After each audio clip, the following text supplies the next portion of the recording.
I got his biography yesterday, and I didn't know how to break it down. So I'm gonna point out some great things, and hopefully he can go into greater detail. But he's been a long-time resident of Monroe County, graduated in '89 from the Monroe High School. He is a community activist, and though we couldn't possibly provide his complete biography, some of the highlights are: he is a two-time president of the Arthur Leslie Community Center. He has coached both boys and girls at Monroe High School basketball. He has been involved in the Monroe County Opportunity Program and currently serves as on the advisory board. Mr. Lavender has invented over 100 board games. I was trying to think of all the games that I know, and there's a lot there, so hopefully he tells us one or two. He has co-written a children's book called Boyd Goes to Africa. Speaking of Africa, Mr. Lavender was the president of a nonprofit organization. I'm just going to give you the United States name or American name. He can go into the other one, Future Souls. Their mission is to provide water, power, education, and medical care for the Tanzanian villages.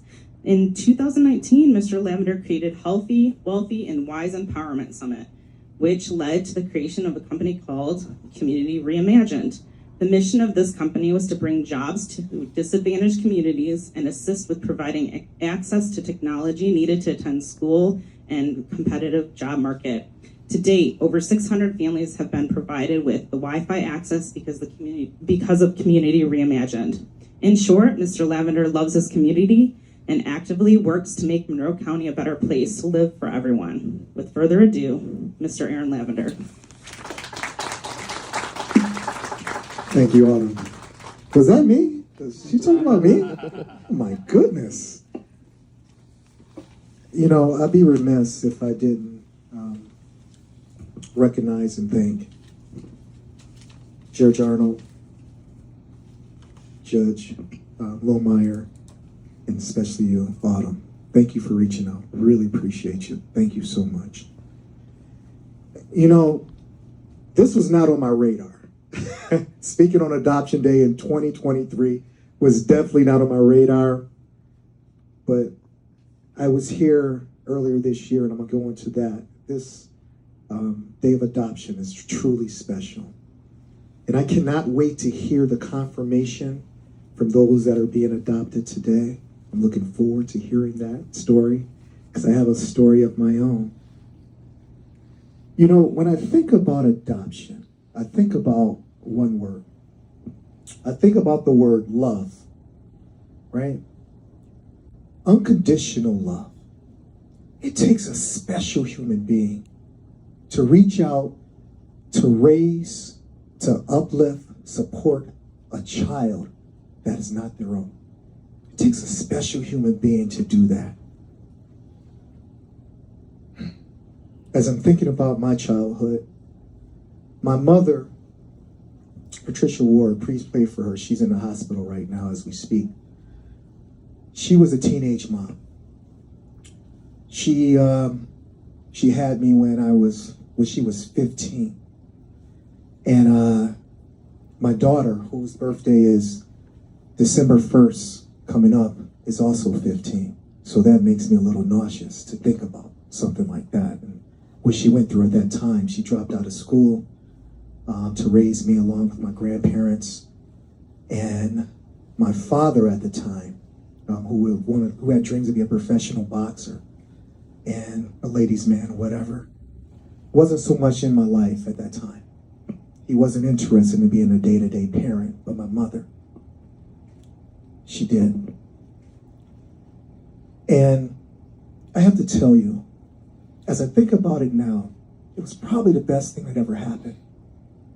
Because 2 years later, my mother met the love of her life, Mr. Delbert Ward.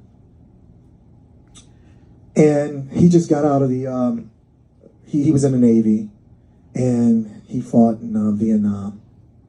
And he didn't have kids of his own, but they fell in love. They got married. And my father, I'll use his name Delbert right now, just for the sake of, the conversation. He wanted to adopt me back then when I was 2 years old. And he did like any other man should do. He went to my biological father and said, hey, I'm married to Aaron's mother. I would like to be Aaron's father. And he reached out to him and said, would you mind if I be Aaron's dad because we're married? And for whatever reason, my dad, my father, I should say, my biological father, whether it was pride, whether it was ego, I don't know what it was, but he refused to sign over the paperwork. But that was okay, because Delbert was my dad anyway. He loved and cared for me. He nurtured me. He raised me to be the man I am today. So I don't know. I wasn't prepared for this. I didn't know how this was going to work. So I'm shrinking my story. So in 1996, my biological father, Rico, passed away. He died at the age of 46 of prostate cancer. So, and by that time, my mother and my father divorced. Delbert, he went on his way in Port Huron, and my mother went her way. But we still had this bond and connection that would never be broken. And he kept saying to me, man, I still want to do the adoption. It's like, yeah, let's make it happen. But due to life, me getting married, things happening, it never came to fruition, right? So fast forward 50 years later, I'll never forget this day. It was July 7th, 2020. Now, prior to that, it was May that my dad said, let's get it done.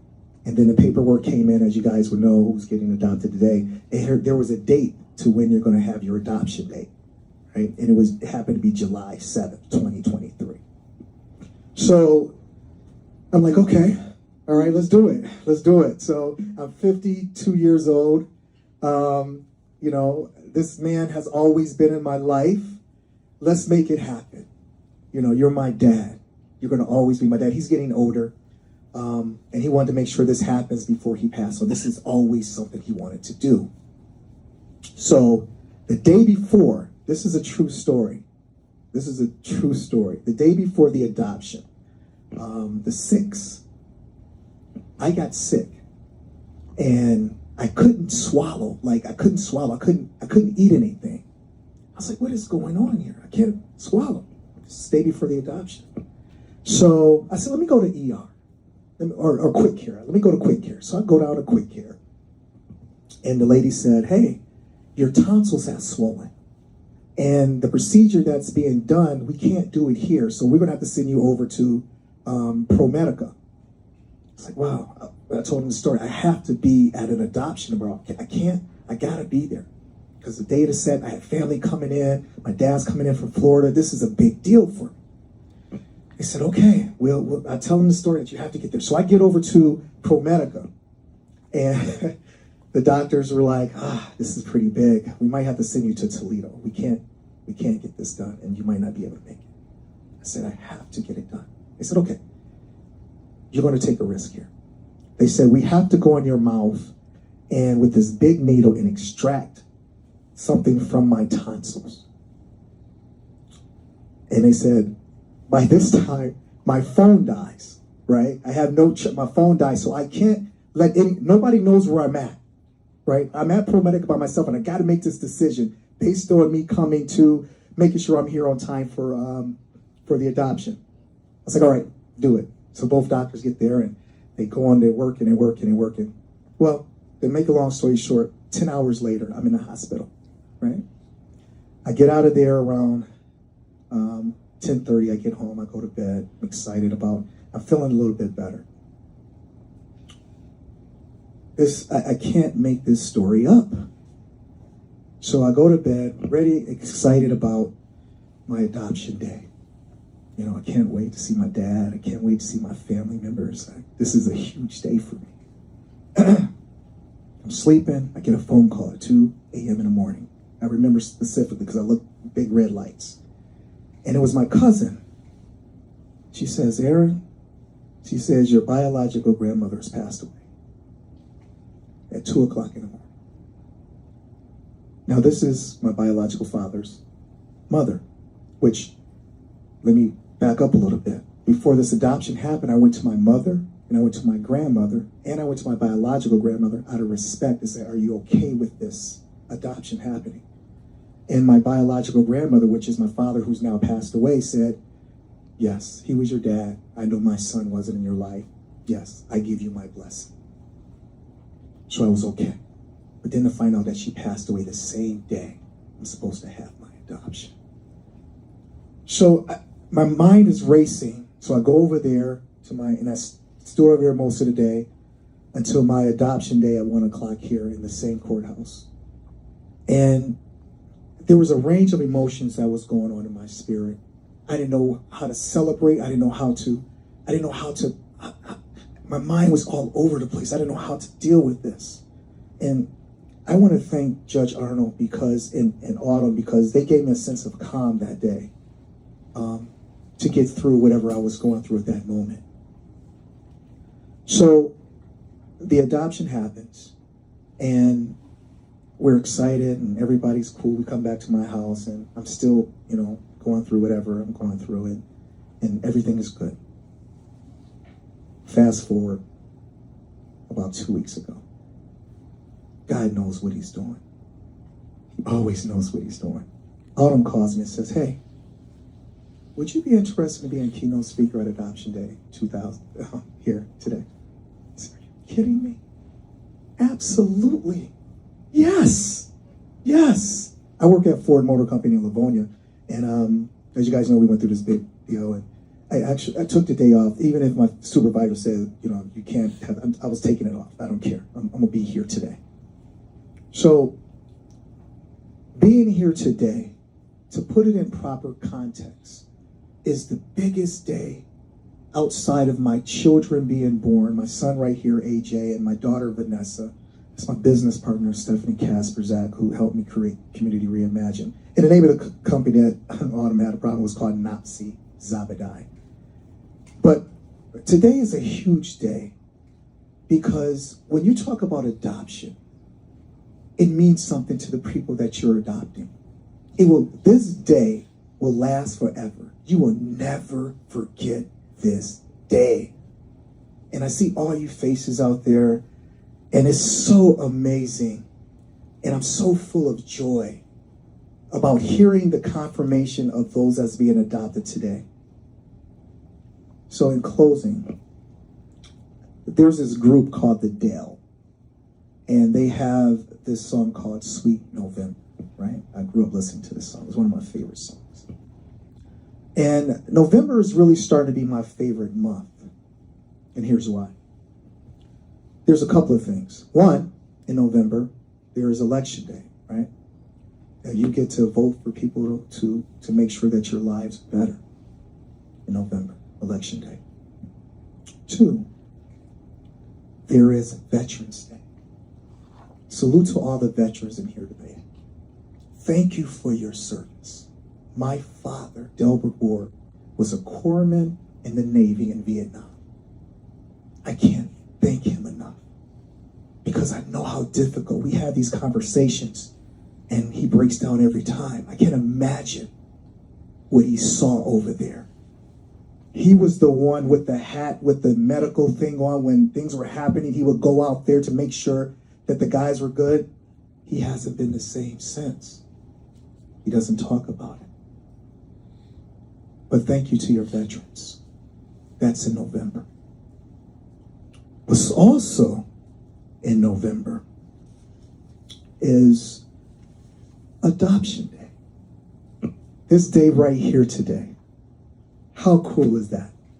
That we're celebrating Adoption Day today, this month of November, sweet November. My favorite holiday is in November, Thanksgiving. Thanksgiving will always be my favorite holiday. It's the day when families get together, huddle around the table, break bread. I mean, I understand everybody loves Christmas. I hear a lot of Christmas songs already. I get very upset about that. It just bothers me because Thanksgiving is my favorite. Can we wait till after Thanksgiving, please? It bothers me. But anyway, I digress. But it's a day of family, football. Come on. And turkey and you know the favorite part of that Thanksgiving is, for me, is the prayer. It's when we grab hands and we gather around the table and we say how thankful we are for being here. We talk about the loved ones that are not here. We talk about what it's like to be thankful, having gratitude, having that bond of family. There's nothing like it. It's nothing like it.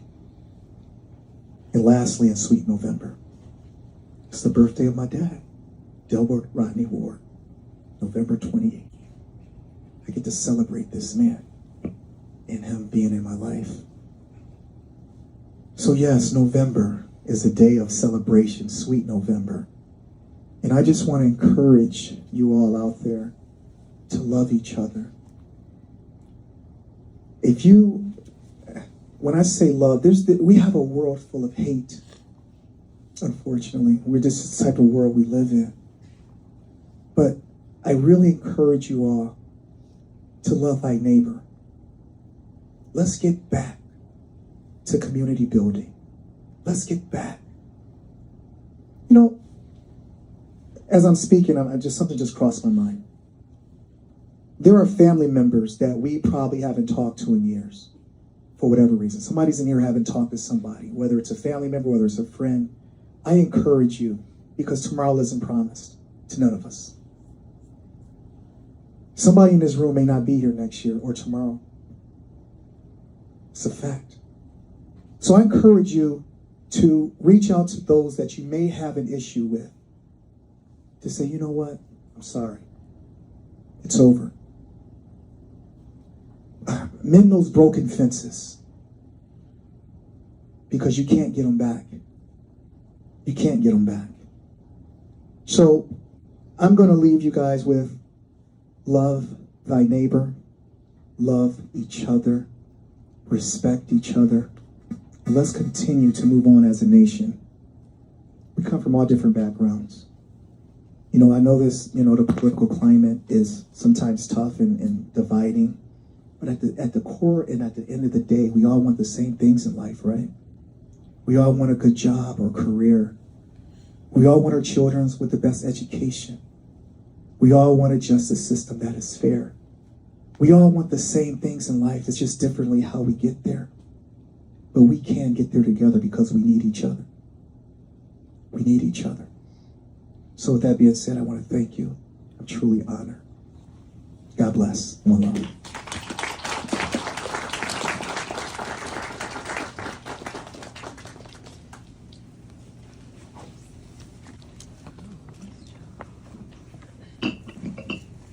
Aaron, thank you so much for those inspired words. At this time, I want to